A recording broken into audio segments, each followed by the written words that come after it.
കർത്താവിൽ ഏറ്റവും പ്രിയപ്പെട്ട സഹോദരങ്ങളെ, ഈ ദിനത്തിൽ ഹൃദയം തുറന്ന് നമുക്ക് ദൈവത്തെ വിളിച്ച് പ്രാർത്ഥിക്കാം. വലിയ വിടുതൽ, സൗഖ്യം കിട്ടാനായിട്ട് പ്രാർത്ഥിക്കാം. തിന്മയുടെ ആധിപത്യത്തിൽ നിന്ന്, പൈശാചിക ശക്തികളുടെ ആധിപത്യത്തിൽ നിന്ന് നമുക്കും നമ്മുടെ കുടുംബങ്ങൾക്കും വിടുതൽ കിട്ടാൻ വേണ്ടി നമുക്ക് ആഗ്രഹിച്ച് പ്രാർത്ഥിക്കണം.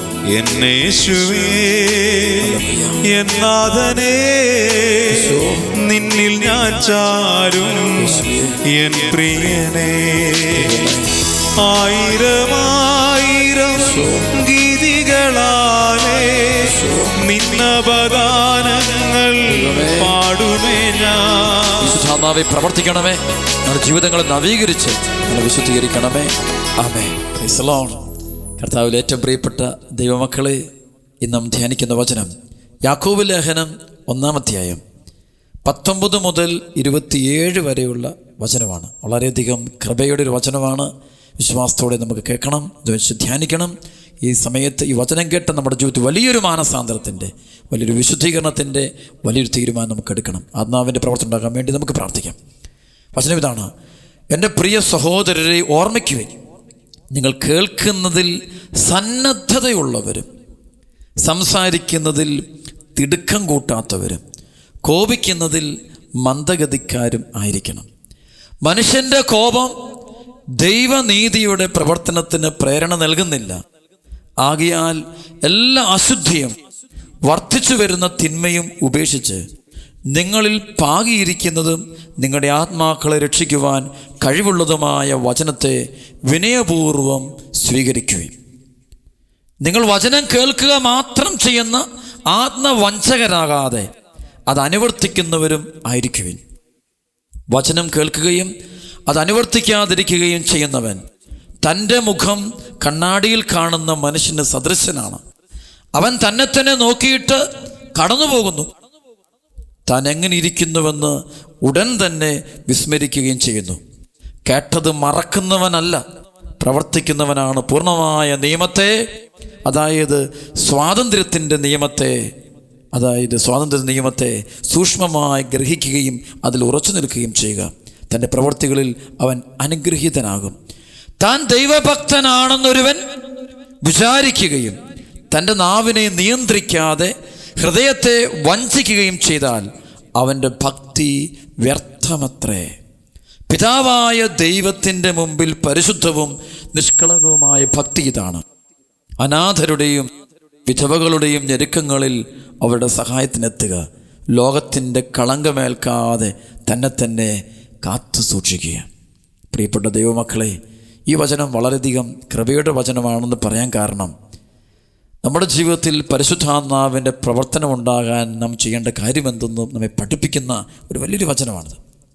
ഇതിൻ്റെ ഉള്ളടക്കം ഇതാണ്: ദൈവവചനം കേൾക്കുന്നവർ മാത്രമാകാതെ അത് അനുവർത്തിക്കുന്നവരും പ്രാവർത്തികമാക്കുന്നവരുമായി തീരുക. എന്നാൽ പലപ്പോഴും കാണാം, വലിയ അഭിഷേകത്തിൻ്റെ വചനം കേൾക്കുന്നിടത്തേക്ക് ആളുകൾ ഓടിക്കൂടാറുണ്ട്. ഞങ്ങളുടെ സെൻറ്ററിലൊക്കെ ധാരാളം ആളുകൾ ഒന്ന് കൂടുന്നു. ചിലപ്പോൾ ധ്യാനം കഴിയുമ്പോൾ ഞാൻ ആളുകൾ വിളിച്ചു ചോദിക്കും, ഇന്ന് എന്താ അച്ഛൻ ക്ലാസ് എടുത്തത്? Price the Lord. അപ്പോൾ ഒന്നുമില്ല, അവർ മനസ്സിലൊന്നുമില്ല, കേട്ടിങ്ങനെ പോവുക, പെരിഫറലായിട്ട് ഇങ്ങനെ മുകളിൽ കൂടെ ഇങ്ങനെ ഒഴുകി പോവുക. എനിക്ക് സങ്കടം വരാൻ തുടങ്ങി, ശരിക്കും ഭയങ്കര സങ്കടം വരാൻ തുടങ്ങി. അത് ശരിയല്ല. ദൈവത്തിൻ്റെ വചനം കേൾക്കാൻ വേണ്ടി വരുന്നവരല്ല, സ്വീകരിക്കുന്നവരാകും. അതാണ് ഈ വചനം പറയുന്നുണ്ട്: ആകയാൽ എല്ലാ അശുദ്ധിയും വർദ്ധിച്ചു വരുന്ന തിന്മയും ഉപേക്ഷിച്ച് നിങ്ങളിൽ പാകിയിരിക്കുന്നതും നിങ്ങളുടെ ആത്മാക്കളെ രക്ഷിക്കുവാൻ കഴിവുള്ളതുമായ വചനത്തെ വിനയപൂർവം സ്വീകരിക്കുവിൻ എന്ന് പറയുന്നു. ലൂക്കാ സുവിശേഷം 2:19 2:51 വചനമുണ്ട്. പരിശുദ്ധ മറിയത്തെക്കുറിച്ച് പറയുന്നത്, അമ്മയാകട്ടെ വചനം ഹൃദയത്തിൽ സംഗ്രഹിച്ച് ഗാഢമായിട്ട് ധ്യാനിച്ചുകൊണ്ട് നടക്കുന്നു, ചിന്തിച്ചുകൊണ്ട് നടക്കുന്നു. അവരാണ് ഈശോ ഇരിക്കുന്നത്. വചനം ഈശോയാ. അതായത് യോഹന്നാൻ 1:14-15, അതായത് വചനം മാംസമായി നമ്മുടെ ഇടയിൽ വസിച്ചു. ഈ ദൈവവചനം, ആ വചനത്തെ ഹൃദയത്തിൽ സ്വീകരിച്ചിട്ട് ഞാൻ അത് മാംസം ധരിക്കുക, അനുദിനം വചനവുമായിട്ട് താതാത്മ്യപ്പെട്ട് മാറുക, മറ്റൊരു ക്രിസ്തുവായിട്ട് മാറുക. ഒരു ക്രൈസ്തവൻ്റെ ദൈവവിളിയത. എന്തിനാണ് ഞാൻ ഈശോ അനുഗമിക്കുന്നത്? ഓരോ ദിനങ്ങൾ കഴിയുമ്പോൾ, അല്ല ഓരോ വർഷങ്ങൾ കഴിയുമ്പോൾ ഞാൻ മറ്റൊരു ക്രിസ്തുവായിട്ട് രൂപാന്തരപ്പെട്ടു വരണം. വിശുദ്ധ ഫ്രാൻസിസ് അസിസിയുടെ ജീവചരിത്രം പഠിക്കുമ്പോൾ, വിശുദ്ധ കൊച്ചു തെരേസയുടെ ജീവചരിത്രം പഠിക്കുമ്പോൾ, അനേകം വിശുദ്ധരുടെ ജീവചരിത്രം പഠിക്കുമ്പോൾ കാണാൻ പറ്റും അനുദിന ശ്രമം എന്താണ്? മറ്റൊരു ക്രിസ്തുവായിട്ട് മാറാനുള്ള തീവ്രമായ പരിശ്രമം. എല്ലാ കാര്യങ്ങളും അവൻ്റെ സഹനത്തിലും അവൻ്റെ പീഡാനുഭവത്തിലും അവൻ്റെ കുരിശുമരണത്തിലും അവൻ്റെ ഉത്ഥാനത്തിലും എല്ലാം പങ്കുചേരുന്ന ജീവിതമായിട്ട് മാറുക. പക്ഷേ ഇന്ന് പല ക്രൈസ്തവരും അതിൽ പങ്കെടുക്കുന്നില്ല എന്നുള്ളതാണ് സത്യം. അതുകൊണ്ടാണ് വചനത്തെ തിരസ്കരിക്കുന്നത്. പല ആളുകളും പങ്കെടുക്കുന്നത് അത്ഭുതങ്ങൾ, അടയാളങ്ങൾ അത് മാത്രം കണ്ടാൽ മതി, അത് കണ്ടിട്ട് അവർ പോകുന്ന കാണാൻ പറ്റും. അതാണ് കേട്ടിട്ട് പോകുന്ന ആളുകൾ. പക്ഷെ അവർ ദൈവസന്നിധിയിൽ കണക്ക് കൊടുക്കേണ്ടി വരും. അതല്ല ക്രൈസ്തവൻ്റെ ജീവിതം. അവൻ ക്രിസ്തുവിൻ്റെ എല്ലാ ജീവിതത്തിലും പങ്കെടുക്കണം, പങ്കുചേരണം. അവൻ ബെത്ലഹേമിൽ ജനിച്ചെങ്കിൽ ദാരിദ്ര്യത്തിലൂടെ അവന് സ്നേഹമുണ്ടായിരിക്കണം. ദാരിദ്ര്യത്തെ വെറുക്കുന്നവൻ ബെത്ലഹേമിൽ പറന്ന ക്രിസ്തുവിനെ വെറുക്കുന്നവനെന്ന് പറയാൻ പറ്റും. ഈശോയുടെ വചന ശുശ്രൂഷ, ദൈവവചനത്തെയും വചന ശുശ്രൂഷകളെയും വെറുക്കുന്നവൻ ക്രിസ്തുവിൻ്റെ വചനത്തെയും വചന ശുശ്രൂഷയും കർത്താവിൻ്റെ വലിയ ദൗത്യങ്ങളെയും എല്ലാം സഭയൊക്കെ തള്ളിപ്പറയുന്ന ജീവിതങ്ങളായിട്ട് മാറുന്നു.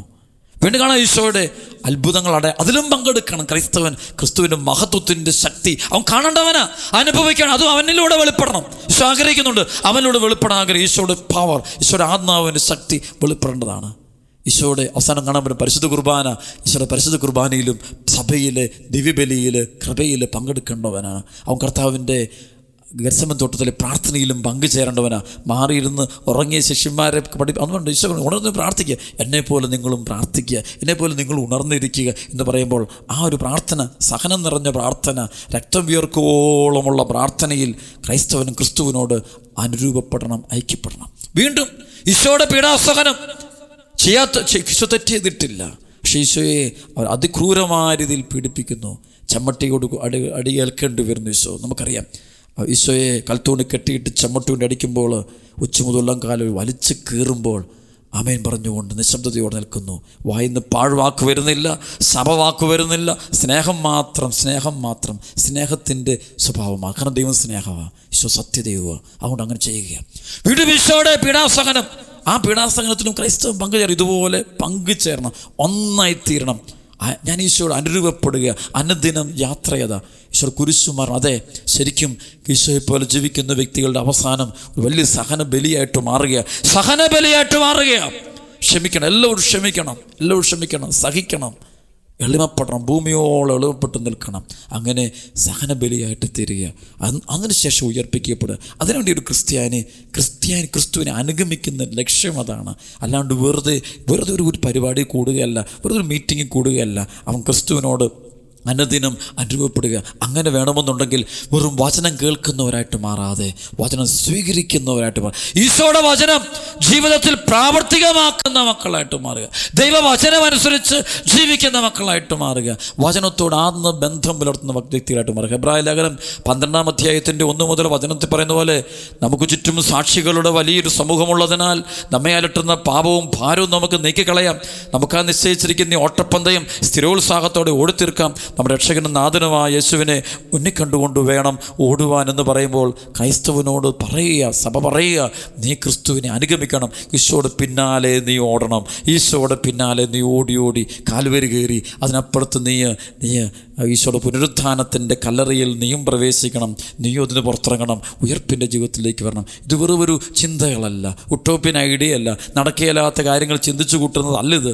മറിച്ച് ക്രൈസ്തവൻ ഈശോയെ സ്നേഹിക്കുന്നുണ്ടെങ്കിൽ അത് ചെയ്യണം. പൗലോസ് പറഞ്ഞ പോലെ യേശു ക്രിസ്തുവിനുള്ള സ്നേഹം ഞങ്ങളെ നിർബന്ധിക്കുന്നു. ഉള്ളിൽ ഈശോയുള്ള തീവ്രമായ സ്നേഹം, ആ സ്നേഹത്തിൻ്റെ മുമ്പിൽ നിന്നുകൊണ്ട് ബാക്കിയെല്ലാം മറക്കുന്ന പൗലോസ്ലീഹ എല്ലാം മറക്കുക.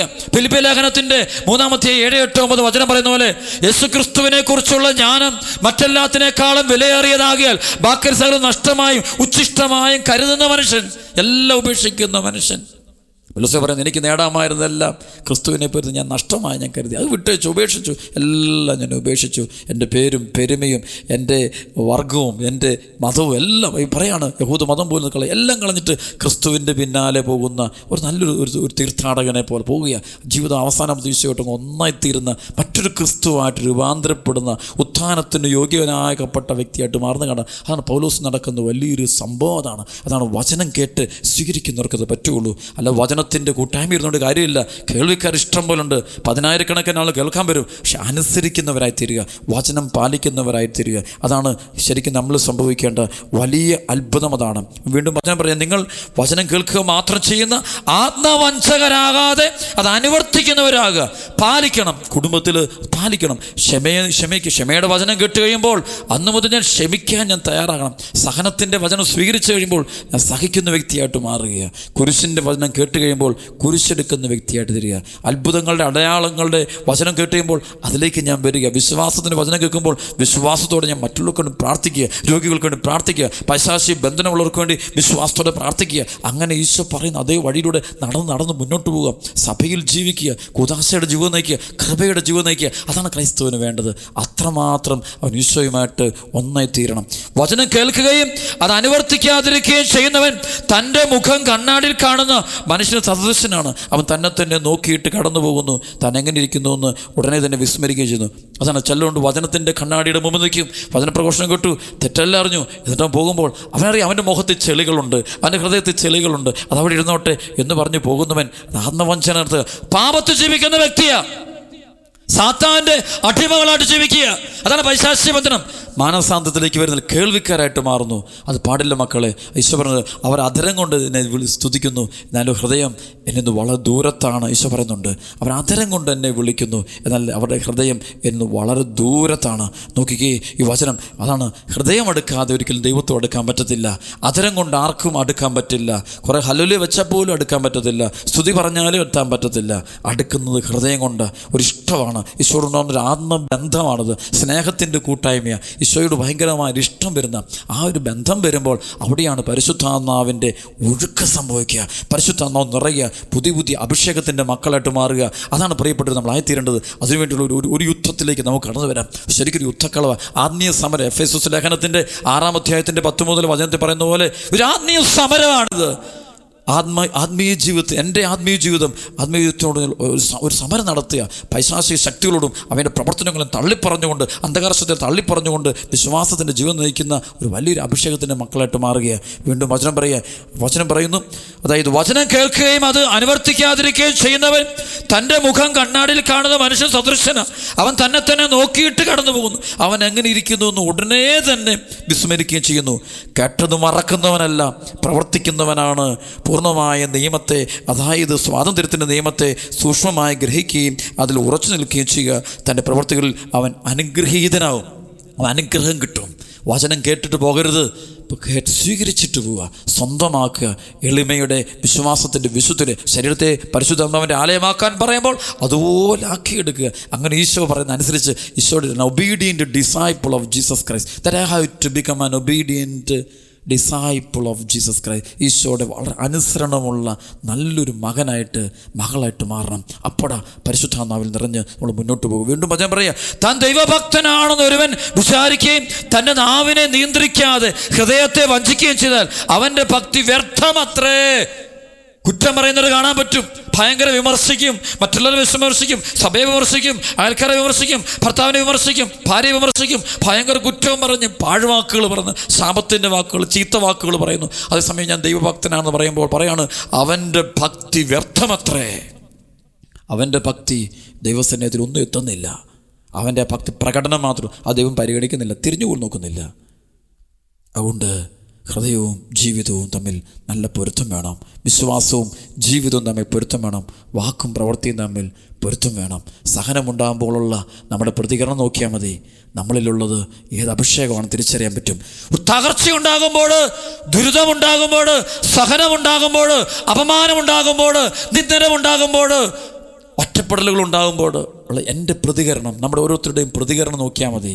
ഏത് തീരുമാനം എടുക്കുന്നത്, എങ്ങോട്ടാണ് ഓടുന്നത്? ചിലർ ഓടുന്നു മദ്യഷാപ്പിലേക്ക്, ചിലർ പോകുന്നത് വേശ്യാലയത്തിലേക്ക്, ചിലർ പാപത്തിൻ്റെ കൂട്ടുകാരുടെ അടുത്തേക്ക്.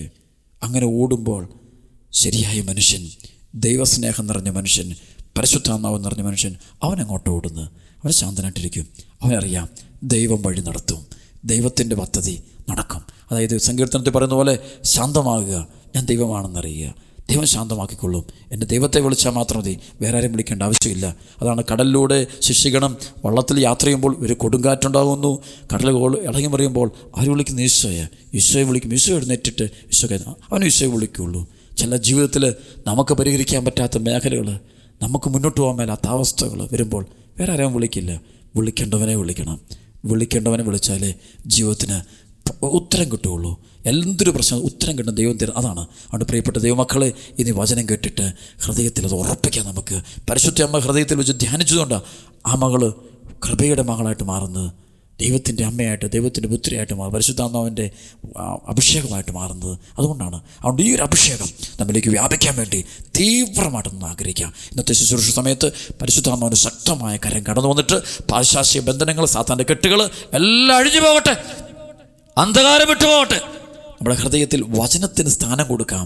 വചനത്തിന് സ്ഥാനം കൊടുക്കുന്നവൻ ഈശോയ്ക്ക് സ്ഥാനം കൊടുക്കുന്ന വ്യക്തിയാണ്. ഈശോയ്ക്ക് സ്ഥാനം കൊടുക്കും. വചനം വായിച്ചുകൊണ്ടിരിക്കുക, പ്രാർത്ഥിച്ചുകൊണ്ടിരിക്കുക, എളിമയിലായിരിക്കുക, എളിമപ്പെടുക, നിശബ്ദത പാലിക്കുക. സഹനത്തിൻ്റെ നിമിഷത്തിൽ എടുക്കേണ്ട ഏറ്റവും വലിയ കൃപയാണ്. സഹനം വിജയിക്കണമെങ്കിൽ, ഒരു സഹനത്തെ, ഒരു പ്രശ്നത്തെ തോൽപ്പിക്കണമെങ്കിൽ ഏറ്റവും എളുപ്പമുള്ള വഴിയെന്നറിയോ?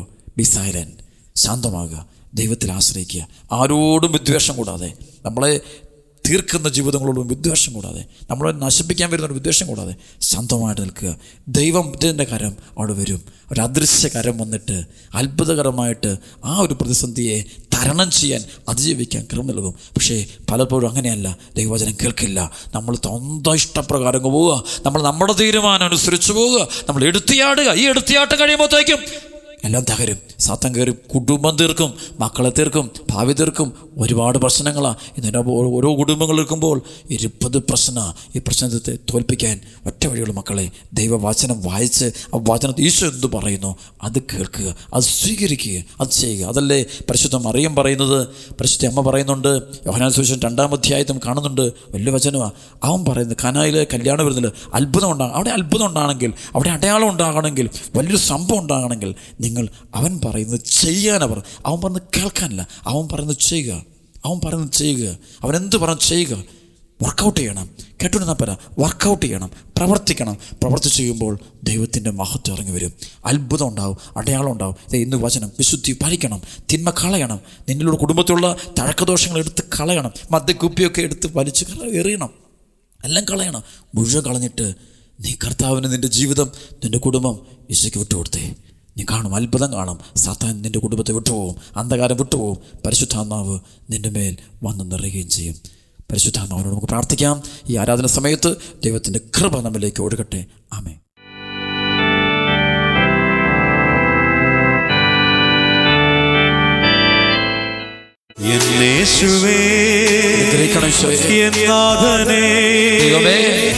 നിന്നിൽ ഞാൻ ചാരും എൻ പ്രിയനേ, എന്നേശുവേ എന്നാഥനേ, നിന്നിൽ ഞാൻ ചാരും സമർപ്പിക്കുന്നു.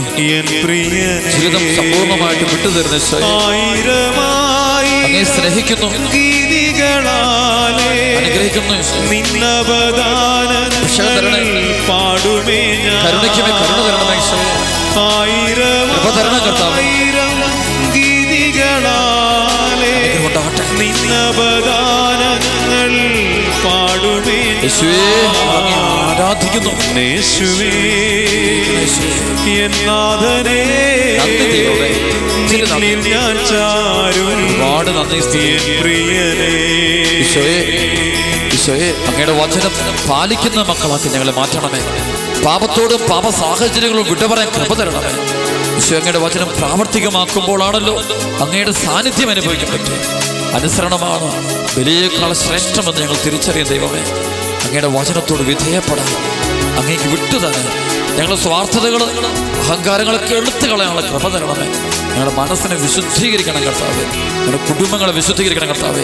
ഈ സമയത്ത് ഈശോയെ, അങ്ങയുടെ പരിശുദ്ധമായ ഈ ആരാധനയിൽ പങ്കുചേരുന്ന മുഴുവൻ ആളുകളെയും കുടുംബങ്ങളെ അങ്ങ് നവീകരിക്കണം കർത്താവേ. അത്ഭുതങ്ങളുടെ അടയാളങ്ങളുടെ ചരിത്രത്തിൽ ഇടപെട്ടുള്ള ദൈവമേ, ഇസ്രായേൽ ജനത്തിൻ്റെ ഇടയിൽ അത്ഭുതങ്ങളും അടയാളങ്ങൾ പ്രവർത്തിച്ച് അനുദിനം അവരെ കൈപിടിച്ച് നടത്തിയ ദൈവമേ, ഈശോയെ ഈ സമയത്ത് വലിയ അത്ഭുതങ്ങൾ, വലിയ വിടുതലുകൾ ഈ കുടുംബങ്ങൾ വർഷിക്കണം കർത്താവേ. ഈ ശുശ്രൂഷയെ പങ്കുചേർന്നുകൊണ്ടിരിക്കുന്ന മുഴുവൻ മക്കളുടെ കുടുംബങ്ങളിൽ അനുഗ്രഹം ഉണ്ടാകണമേ. അത്ഭുതങ്ങൾ പ്രവർത്തിക്കണം കർത്താവേ. മനസ്സുറക്കണം കർത്താവേ. വിശുദ്ധി കൊണ്ട് നിറയ്ക്കണം കർത്താവേ. അങ്ങേ സ്നേഹിക്കാൻ കൃപ കിട്ടട്ടെ കർത്താവേ. അങ്ങേ സ്നേഹിക്കാൻ ഞങ്ങളെ ഒന്ന് അനുവദിക്കണമേ. അങ്ങേ അനുഗമിക്കാൻ അനുവദിക്കണമേ. അഭിഷേകം തരണമേ. ചേറ്റിൽ നിന്നെന്നെ കോരിയെടുത്തതാ നന്ദിയാൽ എന്നുള്ളം തിങ്ങിടുന്നേ. ചേറ്റിൽ നിന്നെന്നെ കോരിയെടുത്തതാ നന്ദിയാൽ എന്നുള്ളം തിങ്ങിടുന്നേ. എന്തു ഞാൻ നൽകിയിടും, എത്ര ഞാൻ നൽകിയിടും, പകരം നൽകിയിടുവാൻ സ്തുതികൾ മാത്രം. എന്തു ഞാൻ നൽകിയിടും, എത്ര ഞാൻ നൽകിയിടും, പകരം നൽകിയിടുവാൻ സ്തുതികൾ മാത്രം. എല്ലാം സമർപ്പിക്കുന്നു. ആരാധിക്കുന്നു. നിന്നിൽ ഞാൻ ചാരും എൻ പ്രിയനേ. സ്തുതിക്കാം. Hallelujah, hallelujah, hallelujah, hallelujah, hallelujah, hallelujah, hallelujah. സ്വയം ആശീർവദിക്കണം, അനുഗ്രഹിക്കണം, അനുഗ്രഹിക്കണമേ, ആശീർവദിക്കണം. നന്ദി ദൈവമേ. നമ്മൾ കുടുംബങ്ങളെ നവീകരിക്കുന്നതിനോട് ഈ സമയത്ത് പ്രവർത്തിക്കുന്നതിനോട് കോടിക്കണക്കിന് ആരാധനയും സ്തുതിയും അർപ്പിക്കുന്നു. നന്ദി, നന്ദി, നന്ദി.